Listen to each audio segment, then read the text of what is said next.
Hello दोस्तों, कैसे हैं आप। उम्मीद करती हूँ आप सभी अच्छे होंगे। मैं दीपा गोस्वामी आप सभी का मोनिका एकेडमी में स्वागत करती हूँ।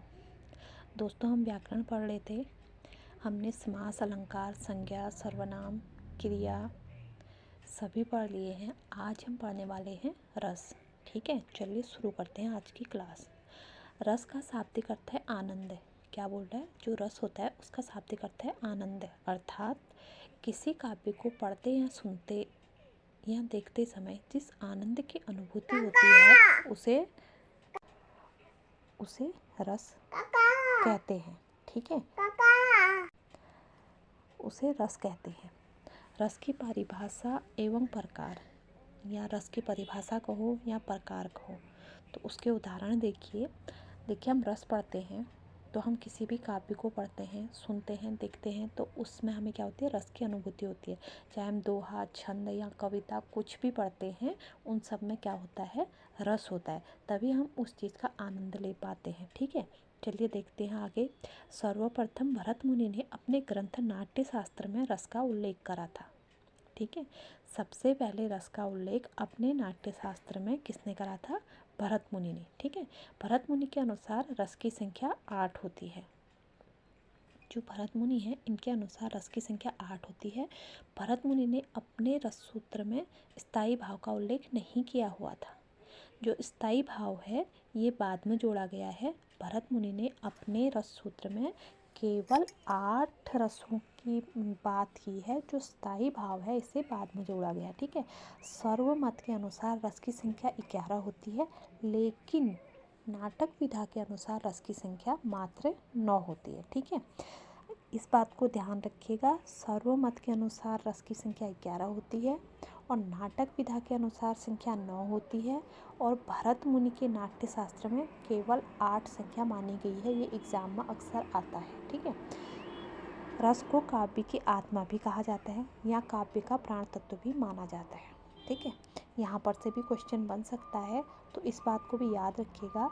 रस को काव्य की आत्मा या काव्य का प्राण तत्व भी माना जाता है। ठीक है, रस के अव्यय या भाग। रस के भाग देखिए कौन कौन से होते हैं? स्थायी भाव, विभाव, अनुभाव, संचारी भाव। ठीक है, भरत मुनि ने केवल विभाव, अनुभाव और संचारी भाव को ही माना था।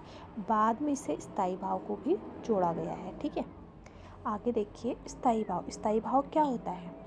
किसे कहते हैं स्थायी भाव? हमारे हृदय में सदा सर्वदा से विराजमान रहने वाले भाव, जिनमें हम अपनी भावनाएं प्रकट करने में समर्थ होते हैं, उन्हें हम क्या कहते हैं? स्थायी भाव। ठीक है, स्थायी भाव वो होती है जो हमारे अंदर पहले से ही विद्यमान होती है, जो हमारे अंदर पहले से ही होती है और हम अपनी भावनाओं के जरिए उनको प्रकट करते हैं। ठीक है, उसे हम कहते हैं स्थायी भाव और इनकी संख्या मानी गई है 9।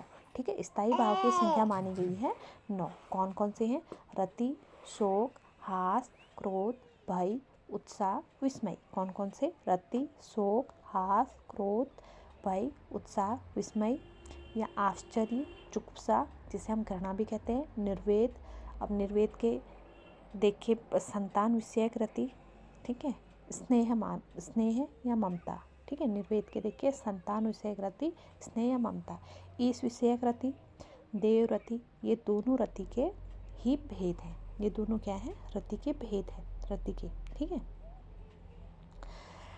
प्रत्येक स्थायी भाव का संक्षिप्त परिचय निम्न प्रकार से। देखिए आपको स्थायी भाव का परिचय दिया हुआ है। रति, रति किसे कहते हैं? रति का भाव क्या है? रति क्या होता है?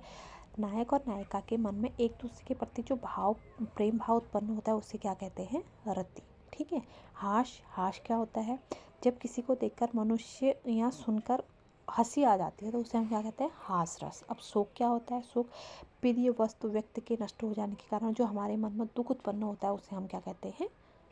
शोक। ठीक है, क्रोध किसी अपराध, विवाद अथवा अपमान आदि के कारण में जब आवेग उत्पन्न होता है, उसे हम क्या कहते हैं? क्रोध। किसी को देख के हमें एकदम से हमारे मन में क्रोध आ जाता है तो उससे उससे वही भाव हमारा क्या होता है? क्रोध रस। ठीक है, आगे देखिए शोक। यहाँ पे देखिए दोबारा रिपीट हो गया। शोक प्रिय वस्तु या व्यक्ति के नष्ट हो जाने के कारण मन में उत्पन्न वाले दुख को क्या कहते हैं? हम शोक कहते हैं।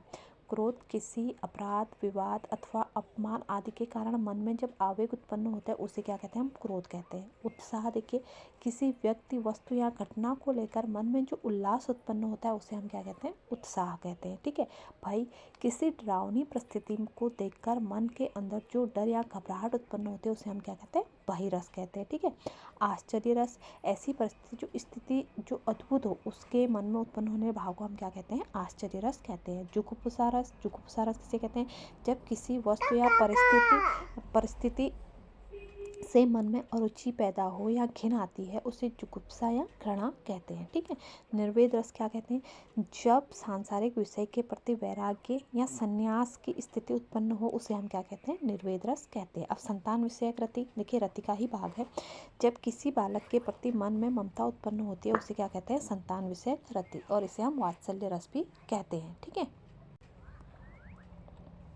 आगे देखिए ईश विषयक रति, जब ईश्वर के प्रति मन में प्रेम अर्थात श्रद्धा उत्पन्न होती है उसे हम देव विषयक रति भी कहते हैं। ठीक है, विभाव, विभाव का अर्थ है कारण, अर्थात जिन कारणों से स्थायी भाव जागृत होते हैं उसे हम विभाव कहते हैं। ये दो प्रकार के होते हैं, जैसे विभाव आलंबन विभाव या उद्दीपन विभाव। और आलंबन विभाव के भी दो भाग होते हैं, आश्चर्य आलंबन, विलयालंबन। आश्चर्य आलंबन में क्या है, जिसके हृदय में भाव उत्पन्न हो जैसे नायक या नायिका। और विषयाविलंबन में क्या होता है, जिसके कारण या प्रति मन में भाव उत्पन्न हो जैसे नायिका या नायक। ठीक है, उद्दीपन क्या होता है, जिस स्थिति परिस्थिति या वस्तु के कारण मन में भाव उत्पन्न होता है, जैसे चांदनी रात, वर्षा, कोयल का कूकना आदि से क्या होता है, हमारे मन में भाव उत्पन्न होते हैं। अनुभाव क्या है, अनुभाव आश्चर्यालंबन की चेष्टाएं अनुभाव के अंतर्गत आती हैं। ठीक है, अर्थात आश्चर्य की वो क्रियाएं जिनसे पता चलता है कि हृदय में कौन सा भाव जगा है। ठीक है, अनुभाव होता है जिससे हमें ये पता चलता है कि हमारे हृदय में कौन सा भाव चला है, जैसे शर्म से आंखें झुकना, आंखों में अश्रुधारा बहना। जब हमारे साथ कुछ अच्छी चीज़ होती है या बुरी चीज़ होती है तो उस समय हमारे तुरंत प्रतिक्रिया होती है, उससे क्या होता है, आंखों से अश्रुधारा बहना, भय से कांपना, गुस्से से मुंह लाल होना, वमन करना या मुस्कुराना। ये सब क्या है, क्रियाएं आश्चर्य से आती हैं। ठीक है, आगे देखिए अनुभाव के भी क्या होते हैं, चार भेद होते हैं। कौन से होते हैं, कायिक अनुभाव, कायिक अनुभाव शरीर के अंगों द्वारा उत्पन्न चेष्टाएं, वाचिक अनुभाव वाणी के द्वारा उत्पन्न चेष्टाएं, आहार्य अनुभाव वेशभूषा के द्वारा उत्पन्न चेष्टाएं, सात्विक अनुभाव सत्व के योग से उत्पन्न चेष्टाएं जिन पर हमारा वश नहीं चलता है, कंपन होना, अश्रु आना आदि। ठीक है, अब देखिए संचारी या व्यभिचारी भाव, मन में संचरण करने वाले आने जाने वाले भाव जो स्थायी भाव की पुष्टि करते हैं उन्हें संचारी भाव कहते हैं। और इनकी कुल संख्या 33 मानी गई। वो कौन कौन से हैं देखिए, थोड़ा मैं आपको जूम करके दिखाती हूँ। हर्ष, लज्जा, शंका, मोह, उग्रता, जड़ता, धृति, वितर्क, निद्रा, मद, अपस्मार, विषाद, ग्लानि, असूया, गर्व, चपलता, आवेग, मति, श्रम, स्वप्न, उन्माद, व्याधि, त्रास, चिंता, अमर्ष, उत्सुकता, दीनता, निर्वेद, विबोध, आलस, मृत्यु, अविद्या, मरण। ये क्या है, 33 संचारी भाव है। ठीक है, अब देखिए सर्वमत के अनुसार रस की 11 संख्या मानी गई है। अब देखिए रस और किस किसने दिया है ये भी देखिए। श्रृंगार रस, श्रृंगार रस का भाव स्थायी होता है और कवि हैं भरत मुनि। संयोग श्रृंगार रस रति और कवि भरत मुनि। वियोग श्रृंगार स्थायी भाव रति और कवि भरत मुनि। करुण रस स्थायी भाव शोक, कवि भरत मुनि। हास रस स्थायी भाव हास और कवि भरत मुनि। रौद्र रस क्रोध स्थायी भाव क्रोध और कवि भरत मुनि। ठीक है, वीर रस उत्साह भरत मुनि। विविध रस जुगुप्सा भरत मुनि। भयानक रस भय और भरत मुनि। ठीक है, अद्भुत रस विस्मय भरत मुनि। शांत रस नवा रस है निर्वेद और उद्भट। भक्ति रस ईश विषय भक्ति रूप गोस्वामी। वात्सल्य रस संतान विषय गति विश्वनाथ। ठीक है, अब देखिए श्रृंगार रस,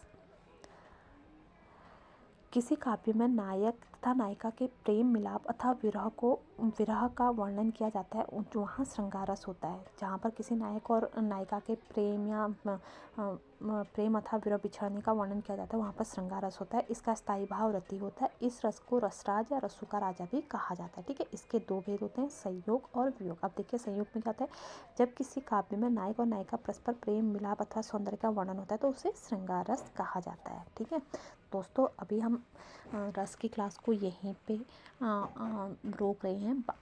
आगे की क्लास हम आगे के जो रस हैं उनको हम अगली क्लास में लेंगे। और जाते जाते मैं आप लोगों को सूचना देते चलूँ कि अभी मोनिका अकेडमी में ऑफ़र चल रहा है, ऑफ़र कॉम्बो पैक, और आने वाले सभी प्रतियोगिता एग्ज़ामों के लिए ऑफ़र चल रहा है जो मात्र 299 रुपये में है। आप एक बार हमारे चैनल पर विजिट करके अवश्य देखें। धन्यवाद।